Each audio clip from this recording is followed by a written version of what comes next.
Good evening. Thank you for attending the Complete Safety Street Committee meeting. We are now going to begin the meeting. Can I have a roll call? Cabrera, Present. Detmer, Present. Strecker, Present. Wozniak, we understand, He's going to be 5 minutes late. and Tainter absent.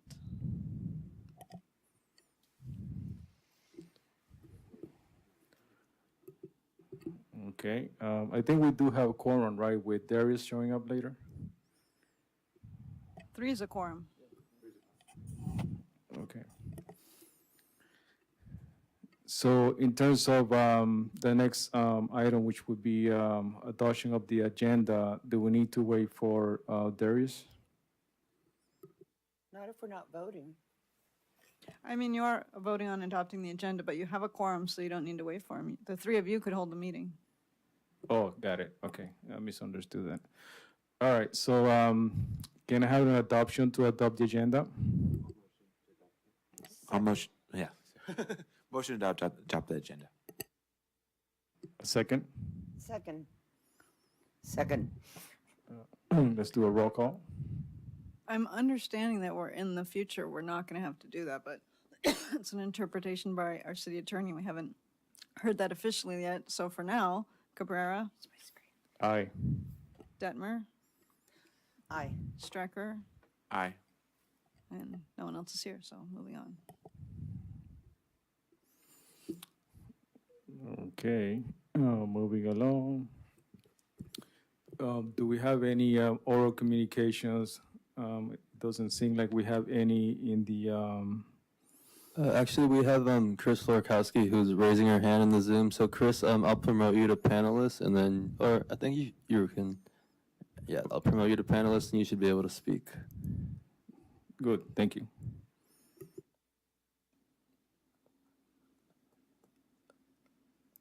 All right, Chris, and you just need to unmute, and then we should be able to hear you. Hi there. Thank you for letting me participate. No problem. A couple of quick items. One, first of all, could we avoid the obscure description of oral communications, and like many other committees throughout the Bay Area refer to this as public comment? Two, why do we have the public participate before any of the topics are covered? It's very difficult to anticipate the future and know how to engage, especially since for me as a citizen, I could not find anything about this pedestrian path on the west side of Bayshore Boulevard to take a look at so that I could be prepared to be able to comment. Just a bit of feedback about being able to improve how public comment takes place. And then finally, I did send an email on January 10th about a new piece of legislation in California around parking near crosswalks.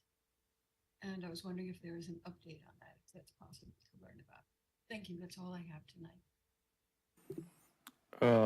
Good evening, Chris, and thank you for your participation. It's very valuable. You bring a lot of value to this committee. And so the two first observations, I think they're very valid. This is sort of like a structure template that we follow. I think Karen could probably, make a comment of your observations.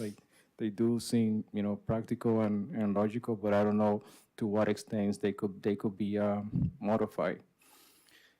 In terms of the email that you send us, we did, I think I CC you, my respond when I engaged Karen that we were going to be looking into this. This is something new.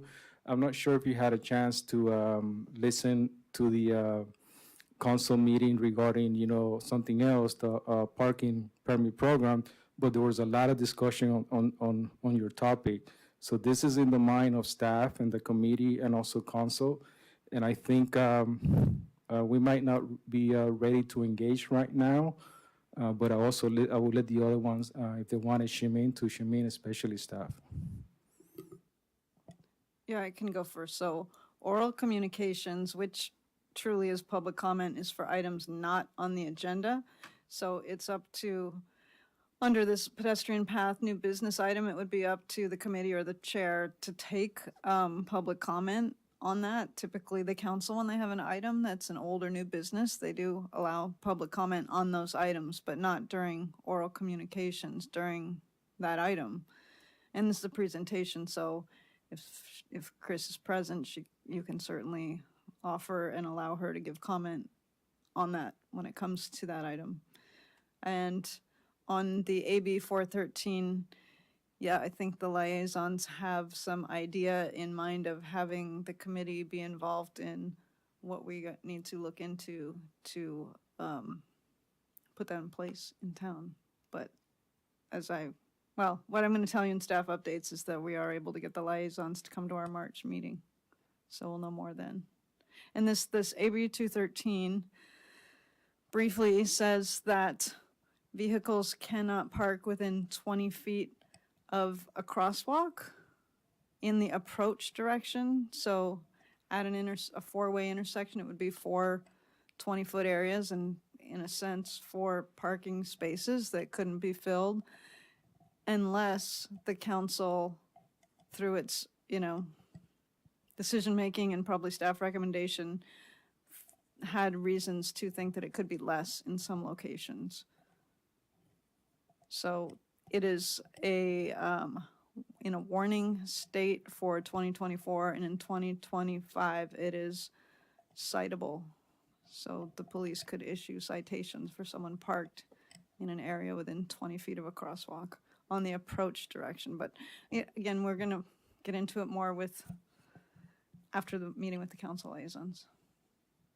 And we have 6 or 8 months to figure out what the impacts of that are going to be to the community. Any other committee members that would like to add? Okay. So in terms of the oral communications, I guess my question will be, if a public participant, as Chris, can she participate after we do the discussion of new business, or this is the only time that she has the time slot to participate? No, on a new business item, typically you take public comment. If the council takes public comment, and I made the distinction because this is simply a presentation, but it's up to you guys if you would like to take public comment, and if there's someone at the meeting at that time that wants to comment. But yeah, it's for an item on the agenda, it's supposed to be during that item discussion, not before or after. Got it. Yeah. So I think it's a formality to have it at the beginning, as Karen said. But if there is a public or resident, they could chime in later on the agenda, and then it's up to the committee and the chair to let that that participation in. And in my case, I think I wouldn't have any objection. All right. So going back to the to this new law, is very comprehensive.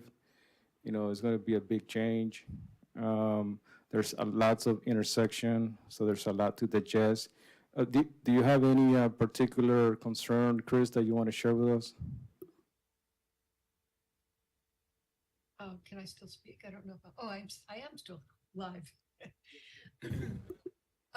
Well, I'm simply interested in how I know it's going to be a challenge, and I'm simply interested in how we're going to implement it. And if I knew that this question was going to be posed to me, I would have been better prepared. But I think there are, from the safety issue, we really need to do it because there's so many times. I just crossing visitation in front of Brisbane Hardware. I could not see until I was past the pickup truck that was parked right there on the diagonal. I was already, 4.5, 5 feet into the intersection before I could see anyone coming down the street. And of course, they're coming at a speed not terribly fast, but where we were essentially meeting by the time they were getting there. There, and that's not the only intersection where that's the case. We would definitely benefit. And yes, I know this is going to be hard because of the parking issues that we have in town. But we need to begin to experiment with ways of implementing it. Just want to make a quick note that Darius walked in at 6:39 for the record. So, Chris, yes, so, I think that's one of the reasons we want to go with a lot of caution and, thoughtful into this, because, as you know, we do have a scarcity with parking.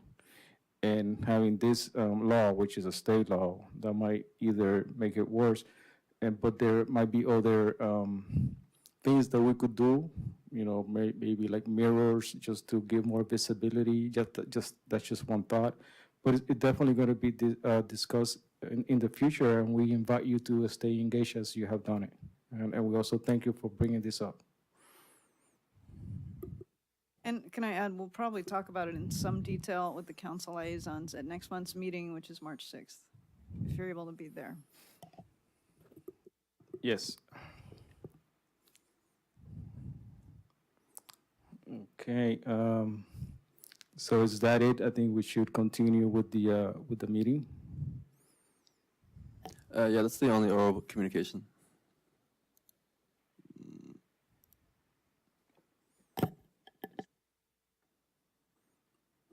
Okay. So I guess that, do we have any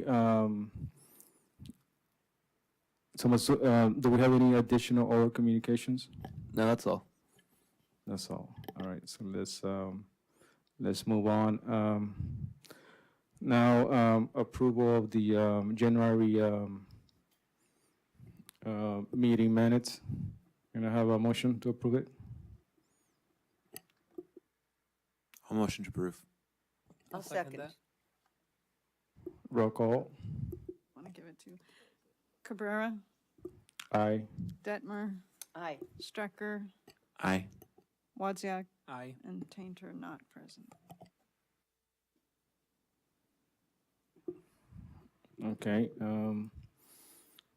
So I think before we get into, so we have all business, and I guess it would be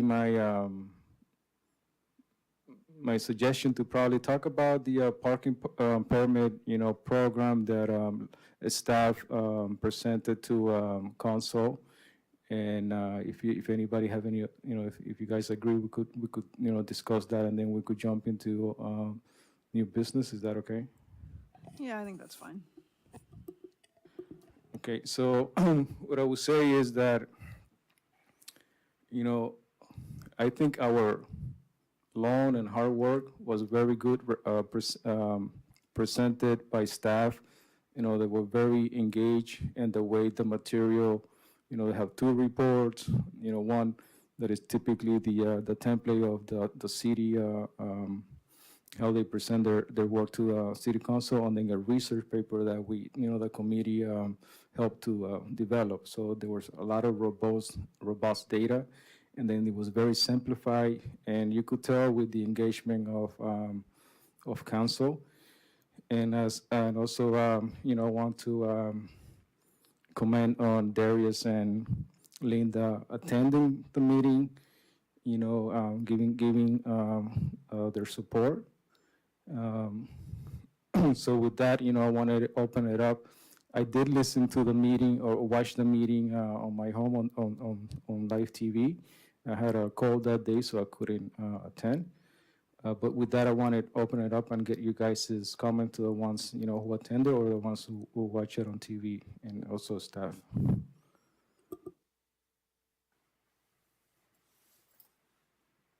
Do you have any comments, Linda?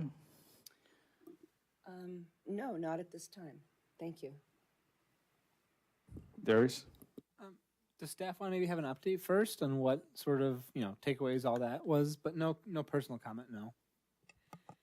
Yeah, I can do an update, and I apologize, I didn't bring my notes today because I was on vacation and came back just for the meeting.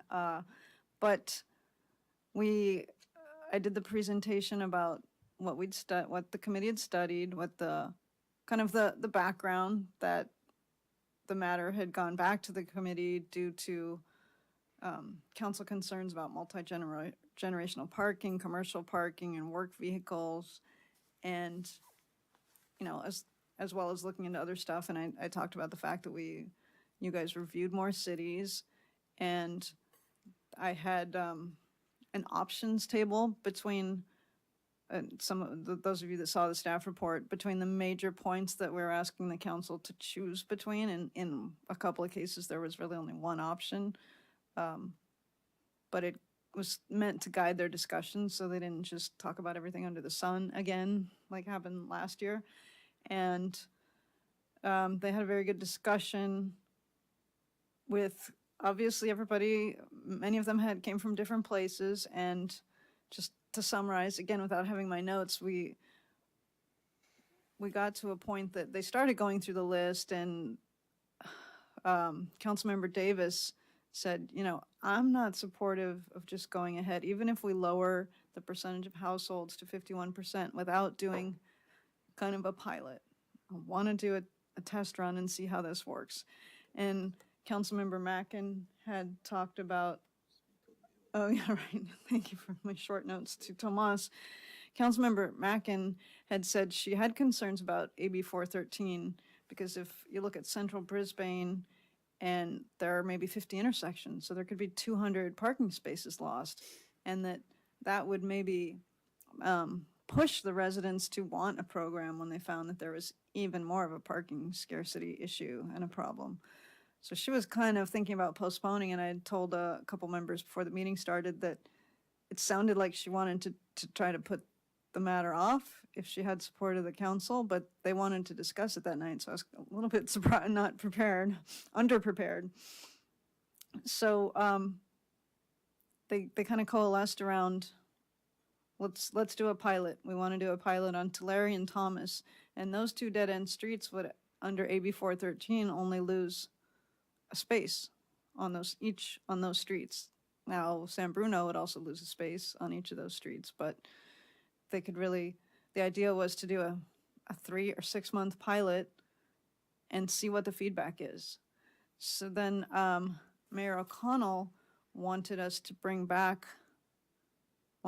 to bring back the letter that would be sent, the vote letter that would describe the program, and see what the feedback is, change the Muni Code to only require 51% of households to support, and when we brought it back in March, which is looking to be from getting myself and the director, Public Works Director, Randy Bro, and Commander Garcia, would probably be March 21st, that it would have time to kind of air to the public, because no one came to this meeting, because a couple of people had heard staff, Councilmember Mackin had talked to the police chief, and the police chief lives in town, and she said a couple of her neighbors weren't in favor. They were going to come to the meeting, but because they thought it was going to be postponed, they didn't come to the meeting. So Mayor O'Connell wanted to hear public feedback before we really pushed something through.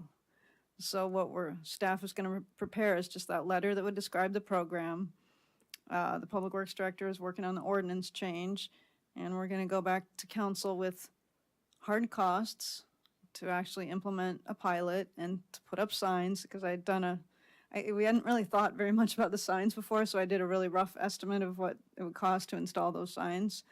So we're going to come back with that and see if they vote to implement this pilot. And then the idea was that we'd have that data from 3 or 6 months, and we know what the impacts of AB 413 would be kind of later in the year, fall or the end of the year, and then they could decide if they wanted to do a wider vote or implement a program or whatever it is they wanted to do. And that hopefully the public would be a lot more engaged than they have been to date, considering how much we've been talking about this. I'd like to add something. Yeah, please, because like I After all. said, I don't have my notes. For me, the most difficult part of that meeting was sitting in the audience and hearing a lot of the questions and objections were things that we had noodled through very, very much so, and with some difficulty and a lot of research, and not being able to have a conversation about it because of the protocol.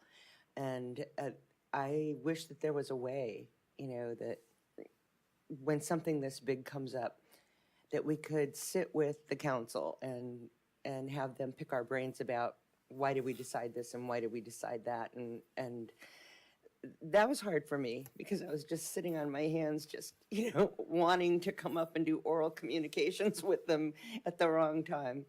But I think we were very thorough in our research, and given the opportunity to answer some of those questions, I think it might have put a lot of anxiety to bed. So I just wanted to interject that because it was a great presentation, but there's a lot of sharp people on the council that went through the process very quickly about what if, and we didn't get to respond. Yeah, and to that, I would say it was interesting that, what we heard from the liaisons was this type of program, and then some of the other council members were like, no, that's not what we want to see happen. But we also, I thought it was, a couple of times, Councilmember Mackin said, it would give you a parking space, and that was corrected. It gives you a right to park on the street, but it doesn't guarantee you a parking space. So I think that was just a semantic thing. Mm-hmm. Yeah.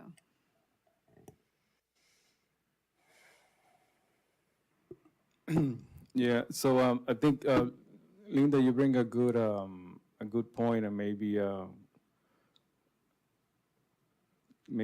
we should expand a little bit on it in terms of the technicality of it. So us as committee members, if they're having this meeting, we cannot engage in discussion? I mean, they did allow public input, but they didn't necessarily say, hey, committee members, do you want to come up and flesh out your thoughts about A, B, or C? So you guys both came up, but kind of kept it really brief. We just kind of really wanted them to know that we were here in support, but then the questions began after they stopped taking comments. And it's not a situation where you can have back and forth with their comments. It's they're deliberating and we are done speaking. So it was hard to listen to, knowing that we had gone over so many of the things, in fact, all of the things that they brought up at some point in this long process. And we probably can never have that kind of a conversation because it would be a public meeting, Brown Act violations possible, whatever, unless something were completely changed in how we did business. Do you have an example of something that you would still want to discuss with them after the meeting? I'm trying to think. There was so much discussed, but Councilmember Davis had a lot of questions, and I think there were 5 things that she named that we had already discussed. And I can't remember specifically at this moment what they were, but I was just sitting on my hands, wanting to raise my hand or something and say, we talked about that, and this is the reason we went that way. I wonder if you would have put in a slip to the city clerk if they, should bring it up and they would have taken further public comment. I don't know. Yeah. And there's a possibility of doing like a workshop with the council, which would be a publicly noticed type of meeting, but I don't know that, I think they feel like it's been handed to them now. I'm not sure that they'd be open to that. I think we're kind of beyond that at this point and just waiting for their next step. I mean, I think I would expect that if they do decide to go ahead with a pilot, that there'd be more discussion after that data did come back. Mm-hmm. Yeah, I mean, I guess I was curious because those are valid points. If you come, to that type of meeting, are you wearing your committee hat or are you just being a resident? But one of the things that, when I was watching this meeting, that came to my mind was when Council Madison said, I'm sorry to rain on your parade, something like that. And what came to my mind was, for the most part, because we had a lot of this type of discussion, our position was to, do due diligence in a very neutral research approach, and we were not either for having a parking permit program or not having one. We were just very neutral. So I just wanted to, have some sort of clarification, the stand or the position of that committee. Because at points I got like the feeling that it was like something that the committee was recommended as like, yeah, we should have a parking permit. But in my mind, in the discussion that we had, we were like, okay, this should be we're doing the research and we're just presenting them what the due diligence of that. I absolutely agree. I wasn't offended by anything that she had to say when she pardoned herself before she discussed it. We had a job to do and we did it. And if there were more questions or more work for us to do, I was thoroughly prepared to do that. So, yeah, I agree with you. Yeah. So in general, I think, some of the sticky points that I was able to gather was the price tag on the signage, that caught, some people off guard. Obviously, I think the consensus is, as you say, let's get some pilot studies there instead of going big. But they made some good clarification. This is not going to give you a parking permit. This is just going to give you the right to Not going to give you a guaranteed Yeah, space, a space exactly. directly in front of your house, either one of those. which right? which was good, and that's that should be the slogan of this parking permit program. Basically. Oh, Linda, one thing was when Councilmember Davis said, I think it was her, people aren't using their garage. Well, it was part of the discussion. People aren't using their garages. And I'm like, you guys came up with that. A program that would get people to clear out their garages and put their cars in them, and council wasn't interested. I wanted to chime in about that, but there was not an opportunity for staff There to were do a that few either. things, yeah, Yeah. I agree. Yeah. Yeah, well, I was confused about that because it seems like there's a law that are giving people some sort of permission to make their garage into living space. Is that what I gathered something like that from somebody mentioned something like that. I don't know if I might be I do wrong. not know all the planning code very well, but I believe it to be true that an ADU does not have to provide further parking because it's addressing housing shortages and that's the priority. But I think the initial home that's putting in an ADU has to maintain the number of spaces that's required for that home, no matter what. But still, an ADU could be one or two more cars or however, hopefully not more than that, but that need to park on the street. Right. So this pilot pilot parking.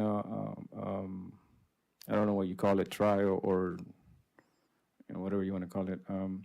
It is going to have that 5,000 initiation fee, right? Yeah. Yeah. Okay.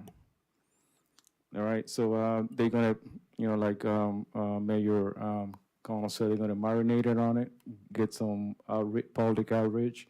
You're gonna be preparing that letter, and you're gonna put more teeth on that letter in terms of costs and the wording. So I know that it's gonna go back to you guys. So in terms of us as committee, is this something that is going to be presented as a staff update, or we're going to be engaged? I think, I didn't even think about that yet, but I think it would be from staff referencing the committee's prior work on it. Yeah. Okay. Any other additional comments? All right, so I think that's it for that.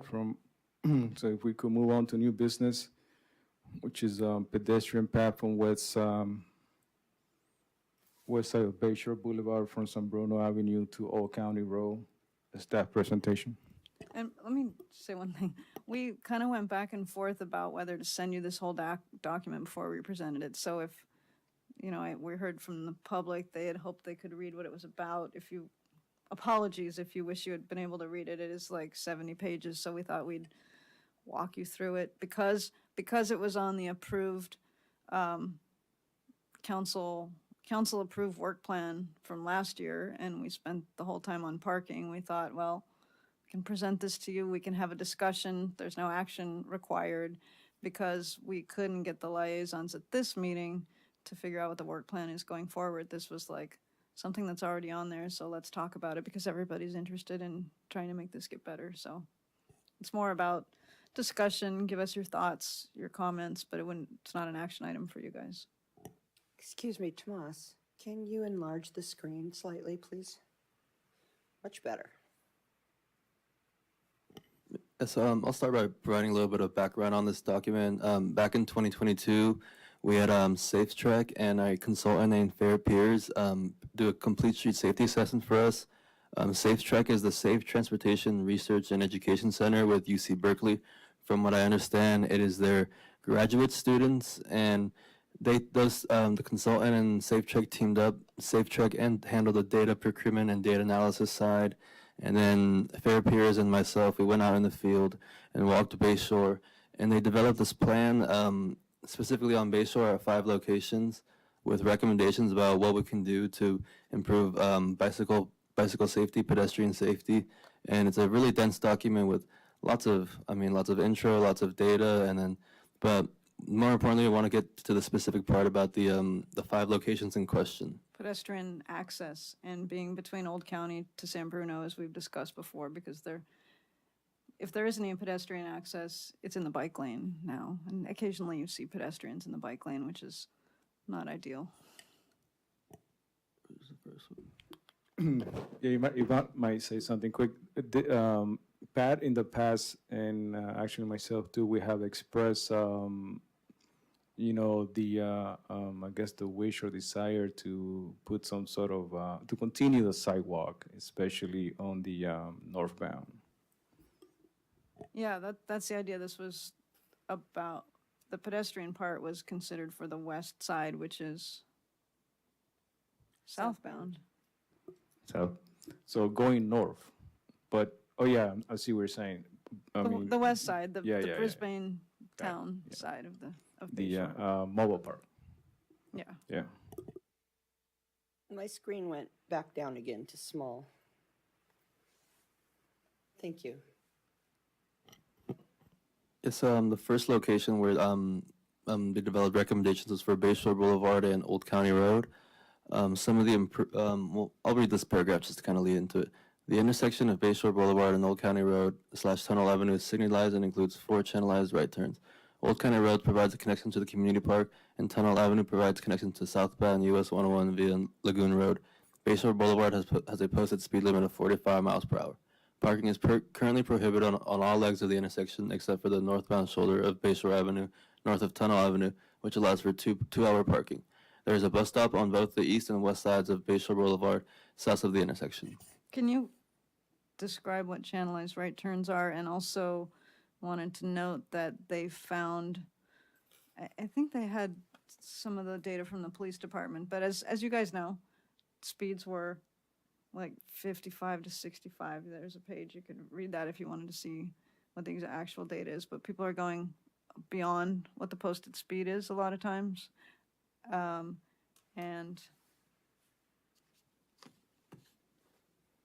what else did I want to say about that? And just past information from, I think when a developer wants to build some, I can't think of the particular situation, but it was also Fair and Peers did a study on Bayshore, which I think I've referenced at a Complete Streets Committee meeting in the past, is that during commute hours, and they get cell phone data. It's how, it's kind of how the signs on the side of the highway will tell you how long it takes to get somewhere. They're using cell phone data. How fast basically you're tracking on a phone is that 80% of the traffic during commute time is passing through on Bayshore. It's not coming into Brisbane or the businesses or at the intersections that are within the city limits. So some of this was considered that the city's position, staff's position is that this doesn't need to be the bypass for the highway or be like a highway. We want it to be serving this city more than that pass-through traffic. So that was kind of the mindset that we told Safe Track when they did this study. I like that idea, kind of like Airport Boulevard in South San Francisco could have a very similar problem, but it's managed by a divided highway, quote unquote highway, and Lower speeds. lower speeds. Yeah. And when we did do the study there, it was amazing how such a huge percentage of people sped. Very few went the speed limit. Right, because you could maybe mention what you guys did out there, because you had the, Oh, it was a Radar lot gun. of fun. We borrowed the radar speed guns from the police department. And Patrick and James, who was formerly on our committee, and I sat out there disguised in my Volkswagen van and held the speed gun up to the cars, and then he would call off the speed and how many vehicles were going by. And we took copious notes. And we're very surprised to see that very, very few people follow the speed limit. There were some really dangerous things that were going on there, like one woman, I had to close my eyes, stopped in the fast lane to make a U-turn, and there were cars barreling up behind her, and it's a miracle that nothing happened to her. But there had been a mortality at that intersection not too long before that, within a couple of years, and we could see all the problems. That's when the right turn only lane and the no left turn became part of the solution, as well as the mast arm that at some point may be electrified to create stop and go so people can turn left but safely, and maybe even U-turns but safely. Because even turning south from San Bruno Avenue, someone going north and making a U-turn, you have no idea they're going to do that. And I can't tell you how many times I've almost been hit just thinking it was safe to turn, not knowing their intention. But it was a really fun project, and it was several days for several hours a day. I can't remember how many people hours it was, but it was a lot, and a lot of data that we gathered. So that was one of the fun things we've done. The field work is really fun. Yeah, so I'll read some of the suggested improvements, and just to provide a little bit, channelized right turns are right turns in which you can make your right turn without approaching the intersections or entering the intersection. So for instance, if you're on Old County Road, to go onto Bayshore, you wouldn't go up to the green light and turn right. You would just have that right lane to get onto Bayshore. slip lane with just a yield sign. Yeah. In most cases. And then, and so some of the suggested improvements at Old County and Bayshore were to remove the channelized turns on the west side of the intersection. So that would be the southbound approach, Bayshore Boulevard and eastbound approach of Old County. Implement a protected intersection on all 4 approaches. Implement a raised and separated multi-use path along the eastern edge of Bayshore Boulevard. Implement a designated bus pull-out zone for northbound buses, which I think would be great to see there. Stripe high visibility crosswalks across all legs of the intersection, including both remaining slip lanes, and leave current lane configuration until south of existing median. And then down here we can kind of visualize this better as the recommendations that they're making. I can zoom in a little more. They're going to read these notes. Still not that visible.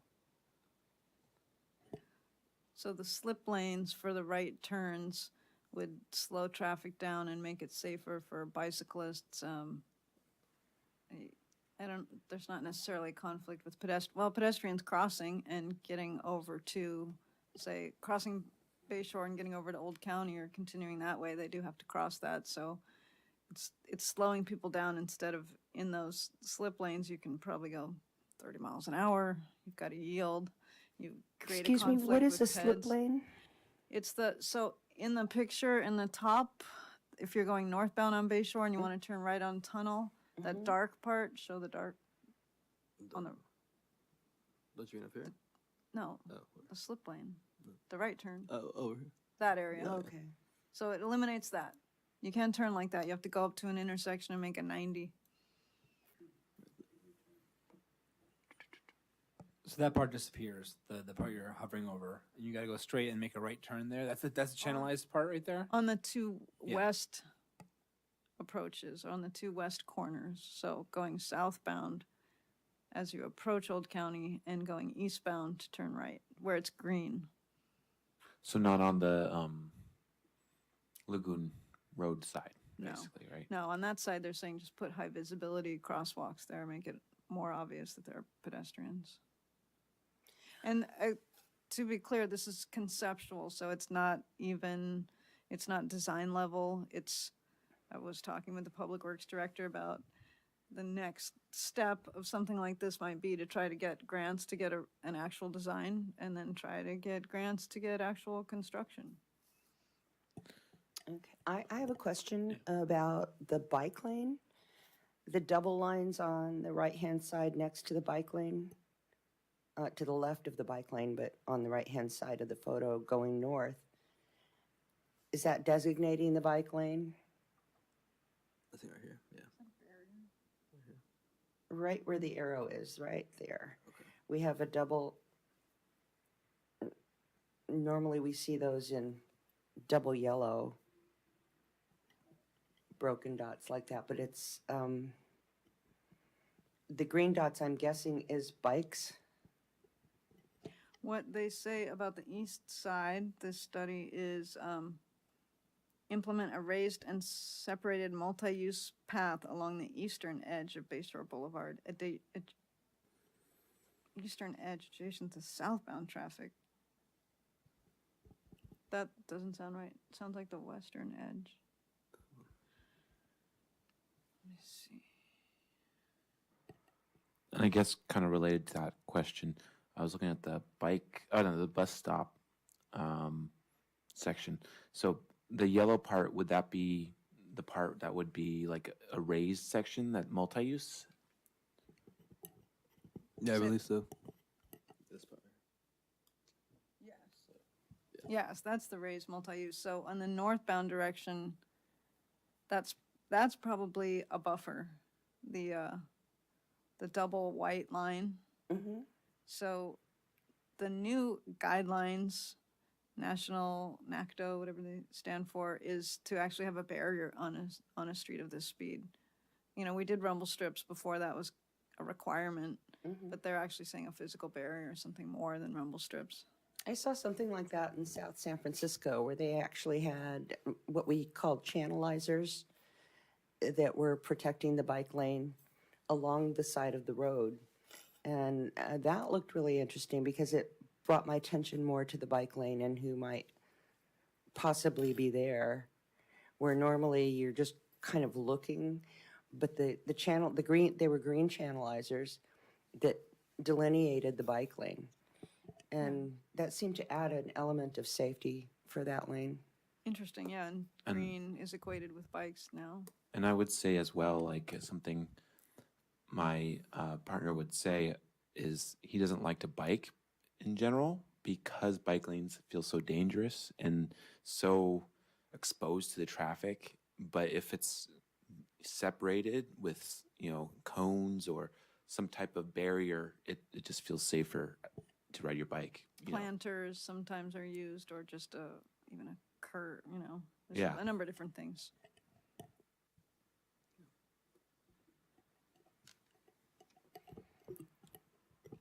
Where the yellow section is that where the bus stop is now? No, that's the raised multi-use path. So the red is where the bus would be stopping in this. Okay. But if these improvements were applied, but yeah. And these barriers, are they going to be rigid, or are they going to be, like those plastic flops? Too early, too conceptual to know the answer to that at this point. Let me ask you, so currently 85% of the traffic, it's from somewhere else, not Brisbane, right? During commute hours, yeah, 80% is passing through, like using Bayshore instead of 101. So a question, ultimately, the funding for this, would that be from grants?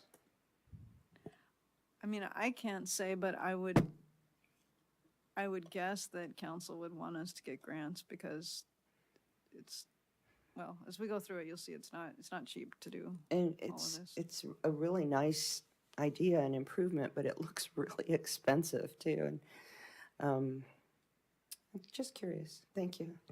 I guess we need to widen the roads a little bit there. And then what happens to sort of the yield current zone? Does that just become sort of I guess that'd be part of a park or something, or is that's too conceptual still? Like the area that's currently a right turn, the yield that would be like where the arrow is, that becomes sort of just. Yeah, that is conceptual. Do you have any ideas for what to do in that? Yeah. No. I was just Thoughts? curious of that. No. A much bigger Gas Christmas We tree need lot. the tree lot. We Bigger. need the A right Christmas turn tree lane. lot. Yeah. Bigger Christmas tree lot. Advocating for the Lions. Or park and ride actually would be a great idea for that. And where are we going to put the tree lot?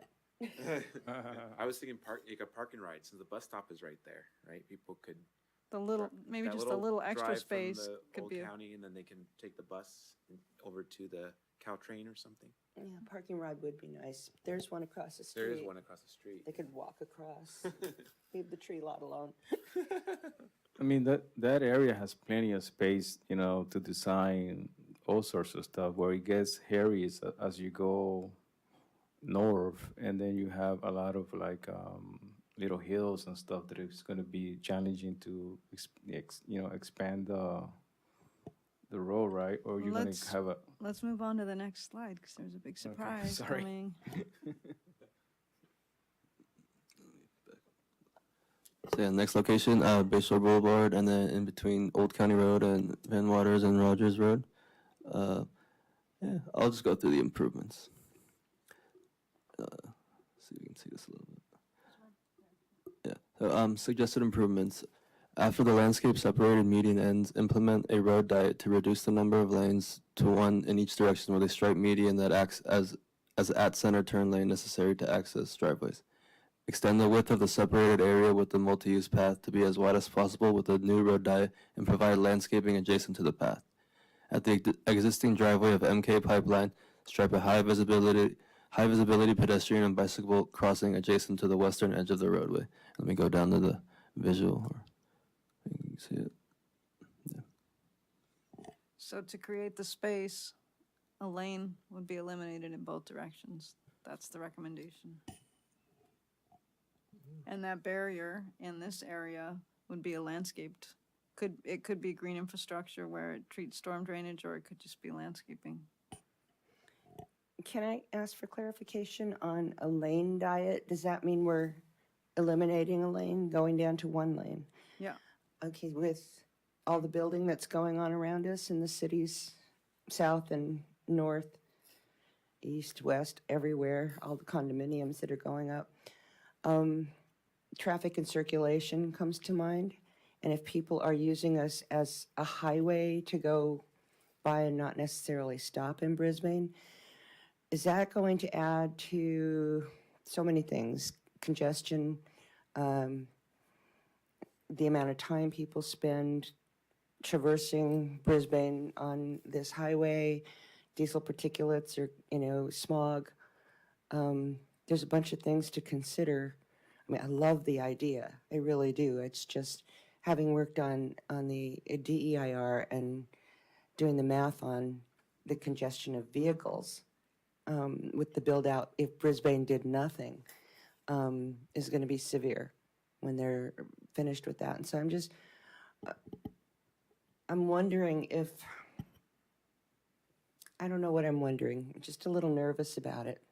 Well, one thing is that that's why I mentioned the pass-through vehicles is, let's say that some of them are using a navigation like Google Maps. It's going to tell them it's slower to go through Brisbane. Oh, that's an idea, And yeah. then they would change their habits.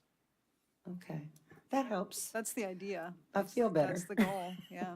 I don't feel much better, although I similar concern because that is, yeah, I pass that every day and that's already pretty clogged up. And so I wonder how much, thinning that down on a diet to one lane, how much congestion that could cause and sort of back up. So yeah, definitely a Well, consideration. If your Google Maps say, hey, it's just a red block there, you would probably take another direction. if you're not stuck in it. Because this is between San Bruno and the highway, right? Or is this is southbound of? No, it's between Old County and San Bruno. Right. Yeah. Yeah. Before the I'll admit, I don't live in Brisbane, we know that, and I always thought it was quicker to get on the highway to go south by going out Lagoon Road, Tunnel, Lagoon, down Sierra Point Parkway, and someone else that worked here, we were going to lunch or something, he's like, well, let's see, I'm going down Bayshore, and it actually was faster, and then I started changing my habit, but I thought Yeah. you're more direct out to the highway going west, but I guess nobody else does that. Well, I have friends that work in San Francisco and take the South San Francisco exit and come north in through the back on San Bruno to get home because they think that's faster. So, Interesting. yeah.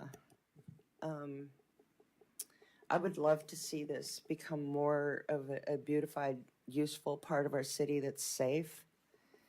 And I guess my only concern is the traffic that may not move as quickly as we'd like it to, and, you know, pollution, all of the things that come with it. But protecting people and allowing safe pedestrian and bicycle paths is really a priority. So maybe we just need to look at this a few different ways and see if we can come up with something if in fact we're given this to work on.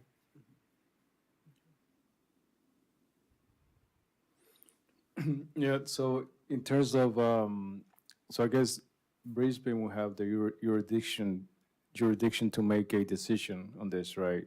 Because, you know, like some other cities would say, I mean, they don't have a saying.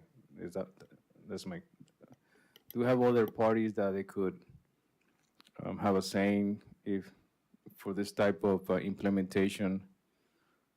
Because obviously the commuters are going to be not happy. And the other concern, you know, if you're getting 2 lanes, I mean, if you're getting that stretch to narrow it down to 1 lane a section, as Brisbane citizens, some of them might take San Bruno instead of Tunnel. And then you definitely going to need a light on San Bruno intersection. We're getting there. We've had that happen. When there have been major backups on 101, we've had people loading onto Bayshore and then also 25 cars at a time going up San Bruno Avenue and out the other side as a shortcut. So it's already happening. Do you want us to go on to the next one? Yeah, I'll go to third, location 3, the Van Waters and Rogers Road, Bayshore Boulevard intersection. Suggested improvements: move the bus stop to the north side of the intersection and create a dedicated pull-out zone with sidewalk access. Stripe high visibility crosswalks across Bayshore Boulevard. So we can see that. Now, it doesn't say in the improvements, but I thought I read that they are suggesting signalizing that, right? Oh, Is the that not intersection- already signalized? Sorry, VWR is signalized, right? I was thinking we're at San Bruno, my mistake.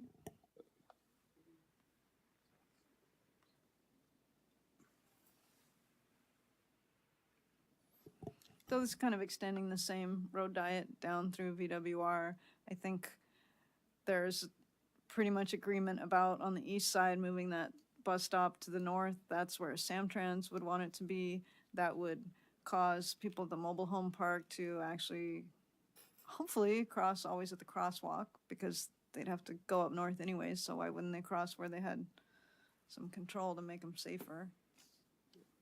I think that's nothing else new on this slide except it's continuing the road diet. Do we know if the Let's see. volume of traffic is the same or either going north and south, or is more heavy on one side than the other? Oh, good question. I think I don't remember. It may vary at different times of the day. I'd have to look. I'd be kind of guessing based on numbers that I've seen quite a while back, you know. Is there enough data in that? Can staff tell me if you know how to create a high visibility crosswalk? One typical one is, that's a great photo right there, is shown at the exit of VWR, is that piano key ladder style crosswalk. There are other ones that are high visibility. In the appendix to this, they have some traffic calming measures listed, and they also, one of the things on their list is the in-road warning lights that can flash in the crosswalk. We put those in, I don't know if anybody remembers, in town, and they break and they're very Yeah, expensive to that repair. didn't work very well there. Didn't go. It's a nice idea if it did work, but they're really expensive to repair, and they didn't last that long. You know, that brings me to that Crosswalk, but it's other measure.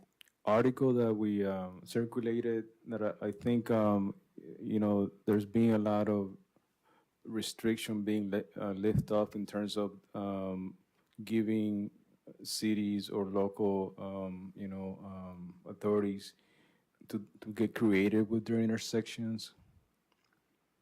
And you know, that could make it more visible, could have a theme,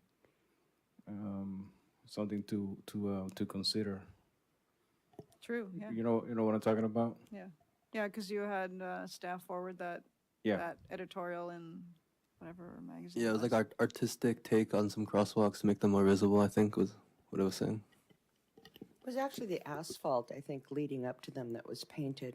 And our guest today, Ms. Florkowski, actually posted that on Facebook, and it was fascinating. I like the idea. I don't know how much the rest of the town would, but I like it.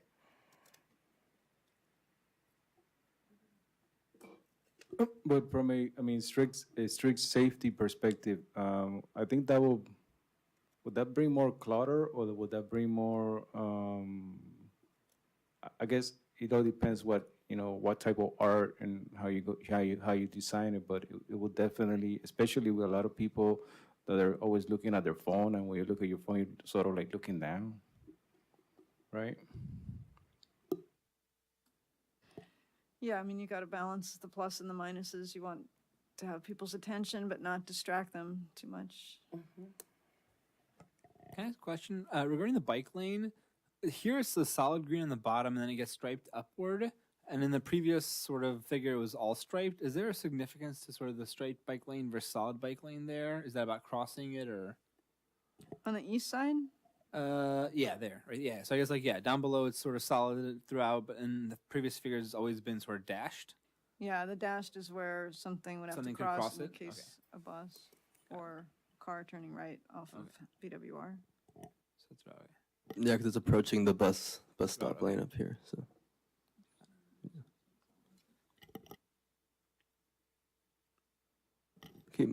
Unless there's any more comments, keep moving on to the next one. So another one here at Bayshore Boulevard between Van Waters and Rogers Road and San Bruno Avenue. Implement a southbound drive lane and on-street parking along the west side of the along the west side of the roadway that can act as a frontage road. Be used to preserve access to the adjacent land uses and ensure access to the on-street parking. Where there is a need to preserve access to the existing driveways, create banks in the multi-use path and implement high visibility crosswalks for bicycles and pedestrians.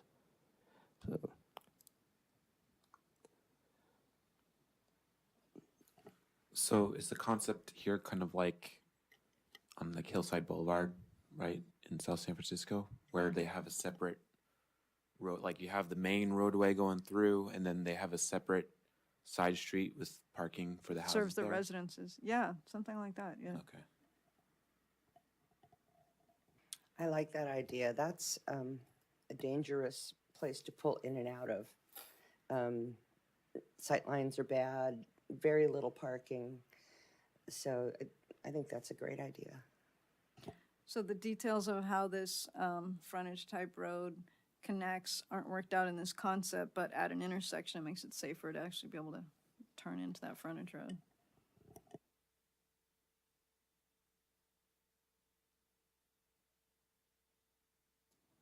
All right, we'll go to our final location. Bayshore Boulevard and San Bruno Avenue.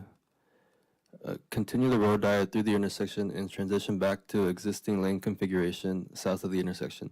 Consider signalizing the intersection. I know that's been thrown out before.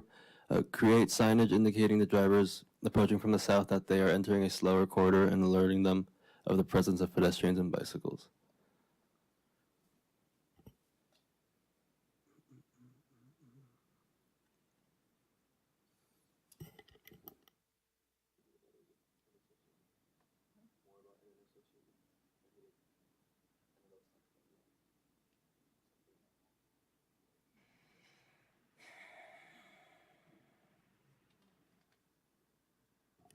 The signal would, again, create a way for the people on that frontage road to merge back into traffic safely when they had the green light. You know, this is, again, conceptually, that would have to be worked out, but we'd make that an opportunity instead of a, you know, a negative. For something like that, the speed limit would change, right? The idea is that the speed limit would be lower, yeah.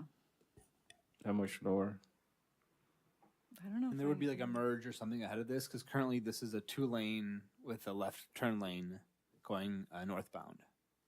So that would sort of thin out, or is it not?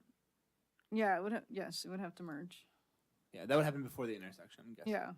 Where the note says transition back to existing lane configuration. Okay, in that It's in space. both directions, yeah.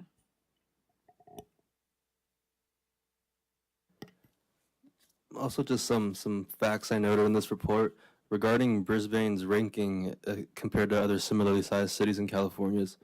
Out of 74 cities, we were ranked 49, 74 being the safest city, so it's good to be higher up. So we were 49 out of 74. In regarding specifically bicycle collisions, we were 26, so we were a bit higher there, as opposed to 50th for pedestrians. So again, pretty good numbers, but always room for improvement there as well. And I think I'll probably circulate this document because it's 70 pages long. We're barely scratching the surface, but there's a lot of data and a lot of justification for a lot of explaining the rationale for some of these suggestions. So it'd be useful for you guys to take a look at in-depthly.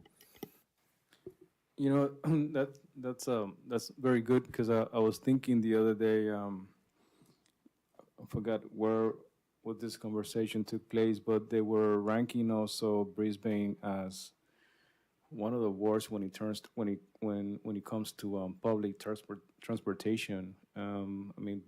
There's actually hardly any buses and stuff that go through Brisbane or Brisbane use them. In other words, maybe if we could put together like a cheat sheet with that type of statistics and see if we are moving the bar one way or the other.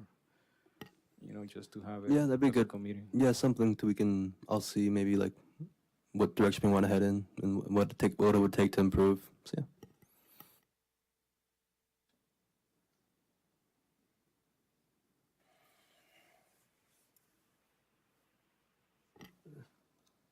So yeah, we can make sure to circulate this document. We are having another one prepared, but we'll probably share that down the road. But it's particularly regarding Guadalupe Canyon Parkway, and it's technically sponsored by the county of San Mateo. So the report also includes Daly City, Colma, and other. But that'll be another one that we have completed by SafeTrek.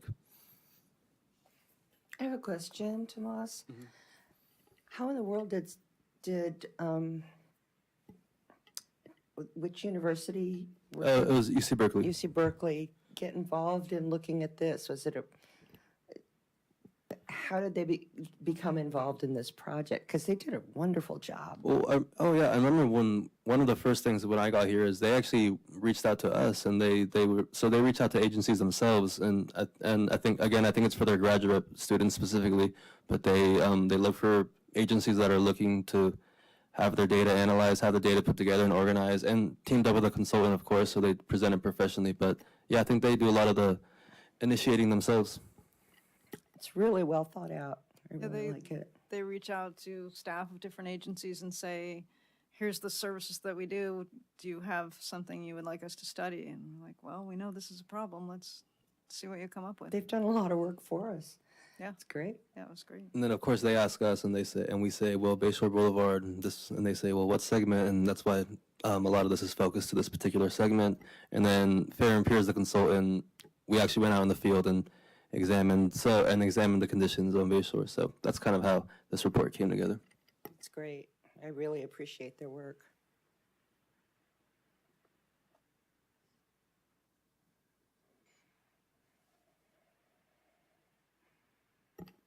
How soon can you send this out, Tomas? Yeah, I can do it tomorrow. Just get things. Just Okay. don't forget. It would Yeah. be nice to, I'm flying next Wednesday, so it'd be nice to have it on a 5-hour flight Yeah, to read. it's a good read. Yeah. Yeah. Happy read. Let's see. Let's see if there's anything else interesting. So, in a way, this was done purely from an academic perspective, and then, but it will have, substance to bring it and try to get a grant.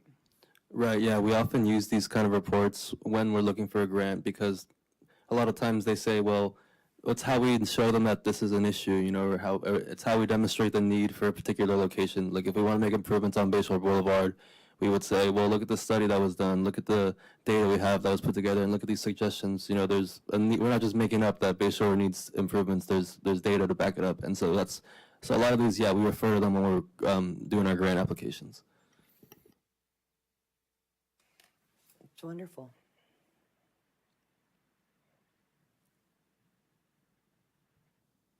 And so yeah, that's our presentation. Thank you.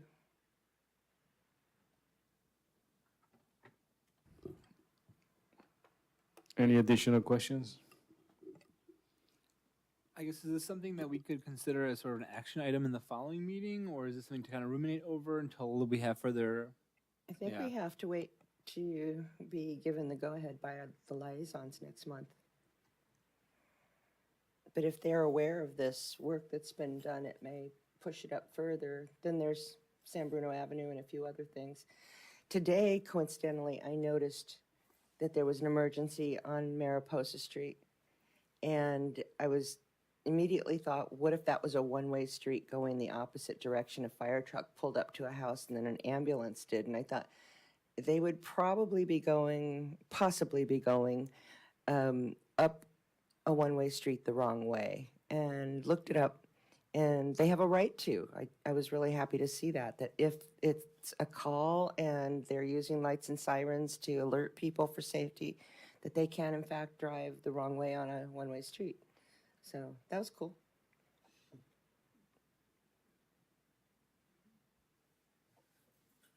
Didn't know that either.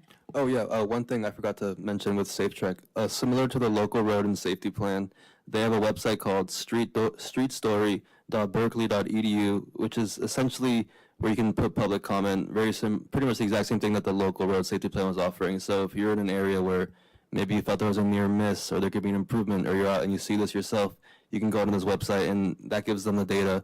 So down the road, they can have a better understanding of the conditions of Brisbane. So that's streetstory.berkeley.edu. You could send that with the report too. Yeah, or I could just send it an email. So. Thank you.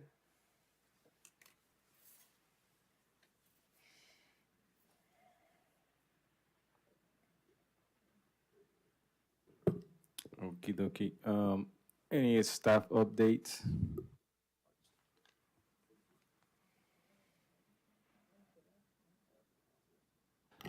You guys have probably been wondering about the lower vegetation overlay. Well, it's been raining a lot, and so we haven't been able to lock down a date. And we've been meeting with the contractor kind of every few weeks to check in and be like, and just gauge the weather conditions. And we last met last week, and now we're gonna shoot again to meet late at the end of the month and hopefully do the overlay in March, because it does look like, fingers crossed, that the rain will be a lot lighter if any in March. So shooting for March for the lower vegetation overlay. And I discussed with the communications manager that we might go out and do outreach again, because I think it's been long enough that people on lower at least the businesses on lower visitation might have not realize that we are still planning to do this work, might have kind of forgot. So we would do more outreach because it's gonna be tough. No parking and paving going on those streets for those 2-3 days. It's really gonna impact. I do have another update, but I'm seeing that Chris Florkowski is raising her hand. So Chris, I'm gonna promote you to panelist, and you can go ahead and let us know. And you should just unmute, and you should be good to go. Yes, sorry, I was waiting for a public comment period after that lengthy No problem. presentation. I'll try and be quick. A lot of observations. I heard, was I mistaken? I heard the term continuous sidewalk way in the beginning of this conversation, and I was thrilled to hear that expression used because I think that could be a great help for us. Slip lanes are dangerous. This is one of the things I was really surprised to hear them described as a safety opportunity for bicyclists. They are not. One of the things I was stunned to learn as a bicyclist, which I only started doing about 5 years ago, was that when you make a turn, or even just going straight, easy for someone, they're not looking for bicycles, they're looking for cars.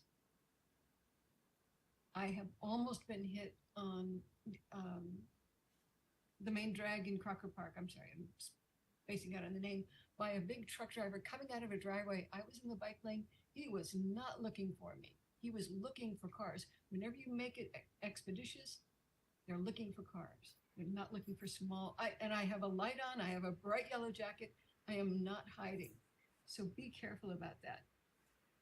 Traffic calming on Airport Boulevard. Yes, it's a wonderful example. I hope that if we're going to calm all the way through San Bruno, we try and influence what happens between San Bruno and Airport, because otherwise you will have what Linda had described, where people are going to make that turn up San Bruno Avenue when they suddenly hit that obstruction there. So you want that traffic calming to go as far south on Bayshore as possible. And Karen's right, when you implement a road diet, drivers choose a different option. That's the purpose of a road diet. Is there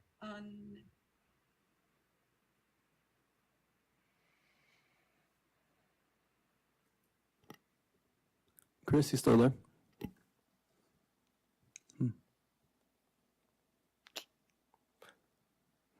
Does not say you're muted, so it looks like we lost you for a little, but let's see. Just a quick interjection. I noticed the council has 2 spaces for oral communications. Should we have the same?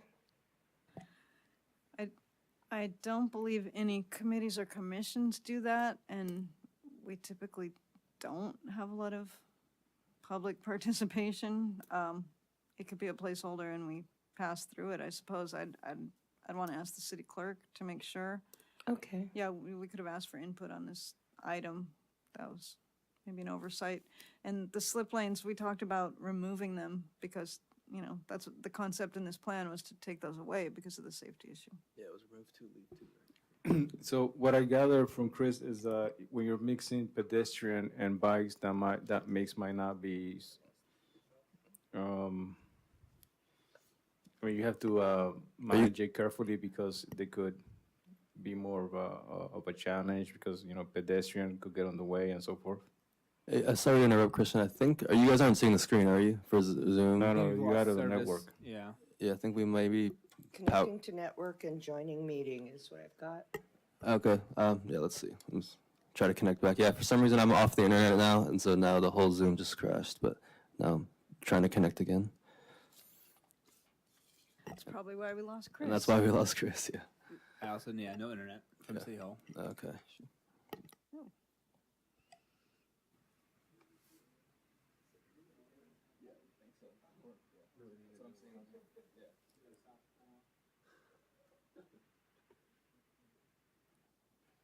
Better turn your microphone off, just in case.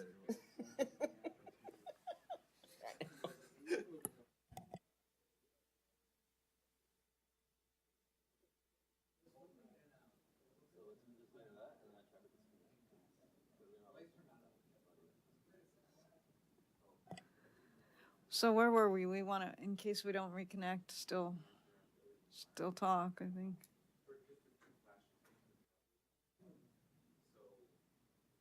Lost everybody. So should we try to get the meeting in order again, and not just and sort of disregard Zoom, or we have to wait for Zoom? We're really supposed to be able to have public participation, but we may not get it back at this point. We're not being able to connect to the internet. Yeah, we're so- having technical difficulties here, and we don't have a good understanding if this is 5 minutes, 10 minutes, 20 minutes, you know? Right. Yeah. Let me see. I mean, one more time. Let's see. I believe we're still recording to YouTube. Yeah, let's do 5 minutes.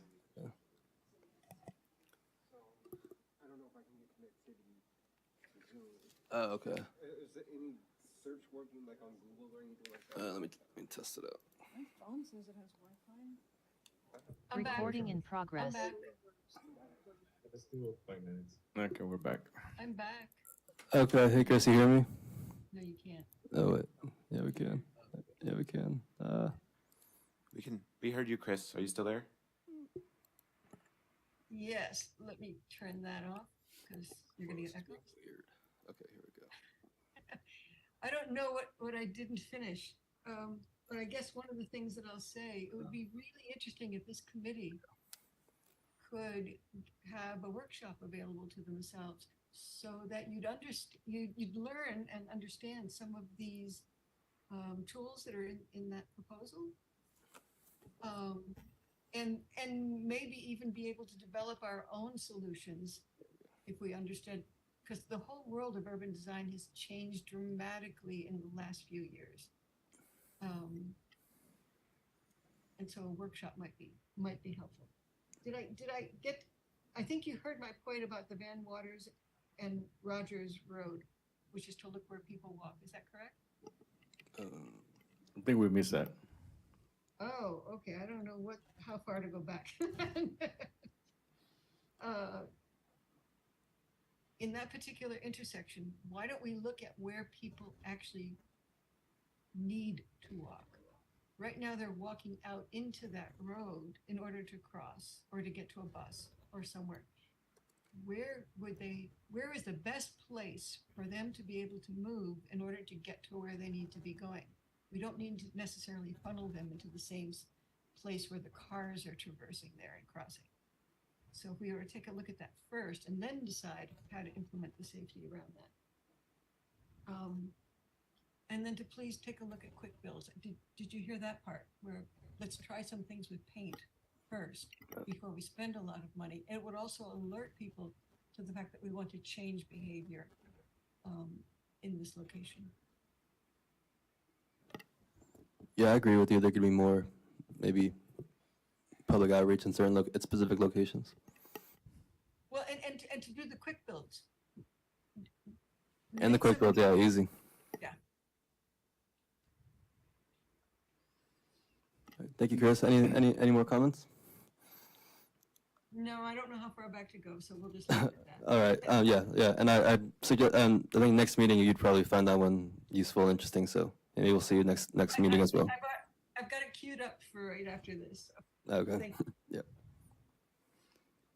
Thank you again, Chris. I think I just had one more staff update, which is, if you guys remember the shuttle stop improvements project we talked about a long time ago, we had a support letter on the behalf of the Complete Streets Committee, but I'm wrapping up the design in-house and just going to have Randy and Karen and Greg pick it apart, and then from there we'll hopefully, I think, try to bid in late spring or the summer. I think we have a lot of projects planned, so we'll see how that all unfolds, but shuttle stops, just to refresh your guys' memory, was to add shelters at, it was 5 other locations, to rebuild the concrete pads at all the locations to make them ADA compliant, to add some simple things, add trash cans, add bench, just kind of improve the rider experience, and that's possible through a grant funding we got last year. So yeah, late spring, early summer, and then design's just about done in-house.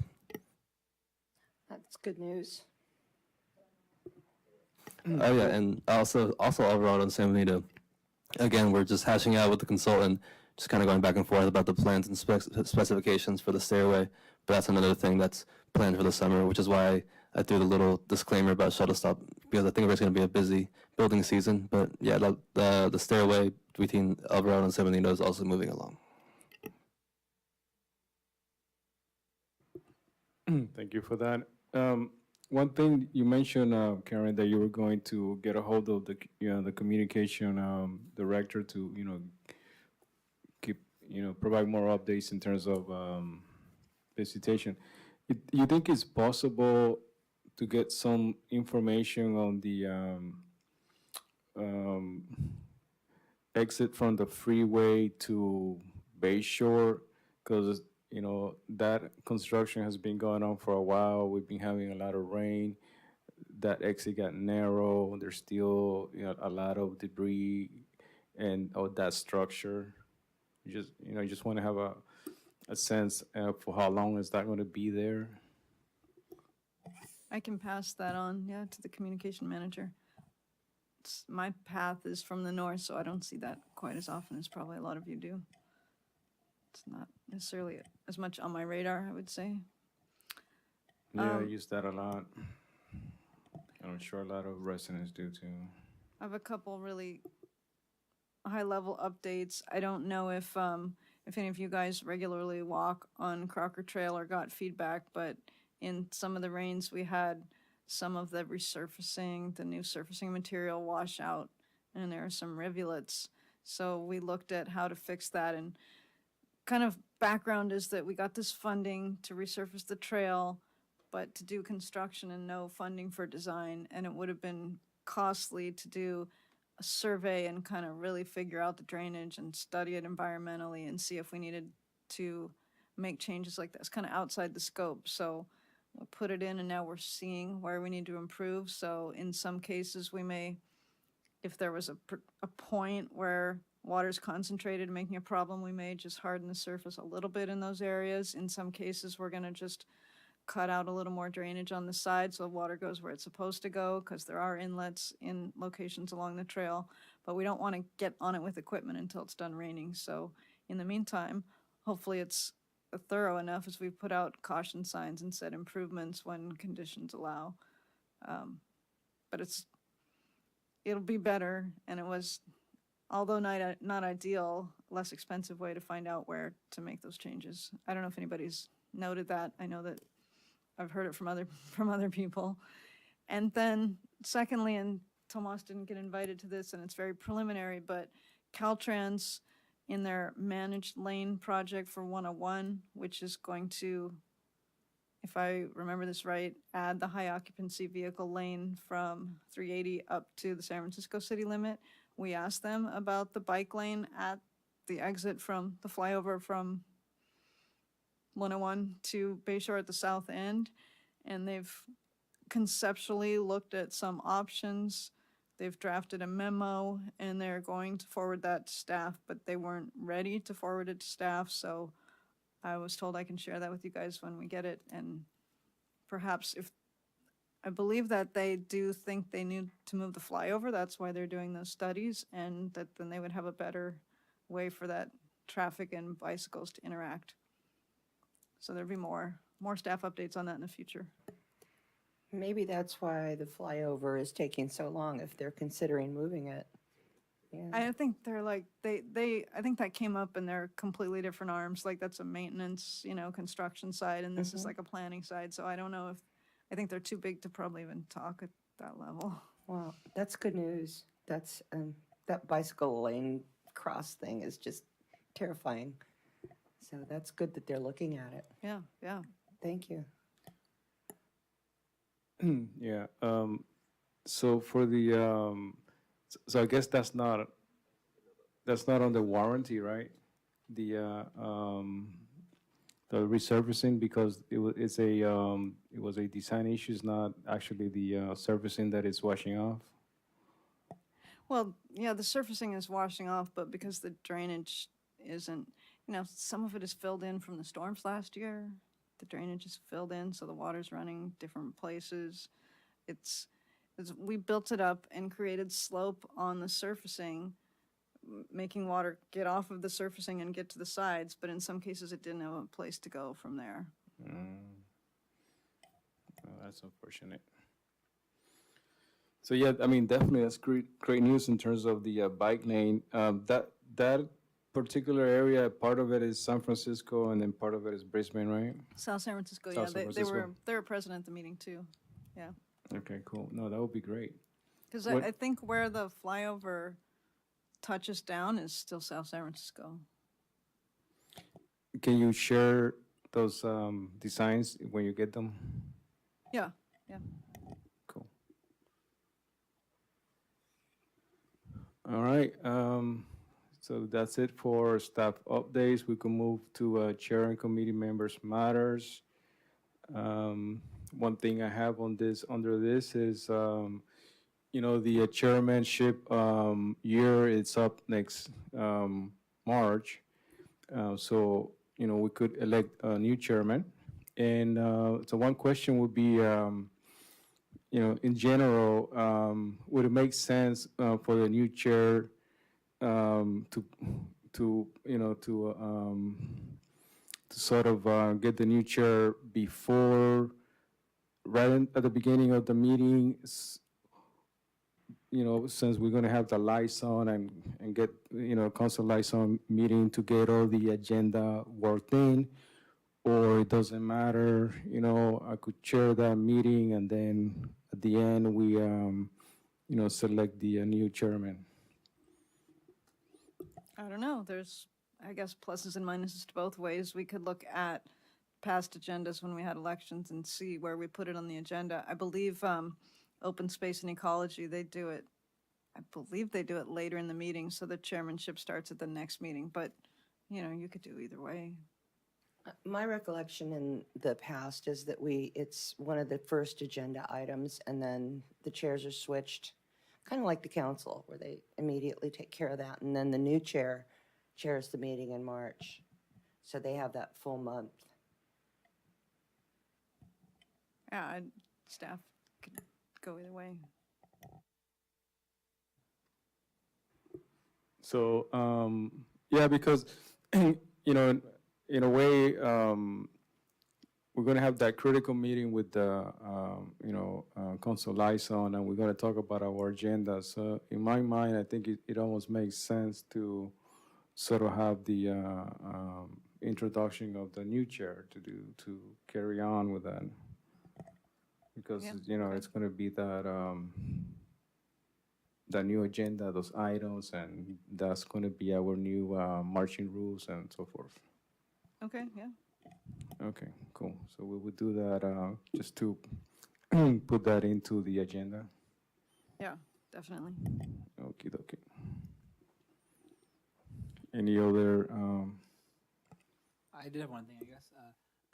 I had a question on the sort of Sierra Point side of the northbound exit off of 101. There's been a light added. I guess there's a potential light being added there, or is that the plan? Yeah, the 101, So exiting Off off and of on 101, ramp. going sort of to Sierra Point. Yeah, there's light, I guess, in that. When is that going to be complete, or sort of any idea what the sort of plan there is? yeah, I think it's moving along, to my knowledge, moving along pretty well. I don't know that I know the completion date. That was a developer requirement, and it's going to be Caltrans operated, that signal, because they want to make sure that they don't have their traffic backing up onto the freeway. Yeah.